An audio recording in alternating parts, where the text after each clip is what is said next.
পরপর আপনার pin number ভুল দিয়ে থাকেন কয়েকবার, এছাড়া আপনার কিছু তথ্য যদি ভুল থাকে তাহলেও কিন্তু আপনার এই এটিএম কার্ড আটকা পড়ে যেতে পারে। এছাড়া এটিএম বুথের যান্ত্রিক গোলযোগ থাকলে, এছাড়া আপনার বিদ্যুৎ চলে গেলে, এছাড়া আপনার সার্ভারে যদি কোনো ত্রুটি থাকে তাহলেও কিন্তু এই এটিএম কার্ড এটিএম বুথে কিন্তু আটকা পড়ে যেতে পারে। ব্যাংকে গিয়ে টাকা তোলার সময় যেমন সার্ভারের সমস্যা হয়, ঠিক আপনার এটিএম বুথেও কিন্তু সার্ভারের সমস্যা হতে পারে। সার্ভারের গতি কম থাকলেও অনেক সময় আপনার এটিএম বুথে এটিএম কার্ড আটকা পড়ে যেতে পারে।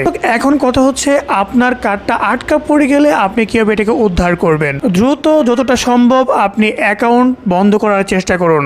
কার্ড দিয়ে যে কোনো প্রকার লেনদেন বাতিল করে দিন।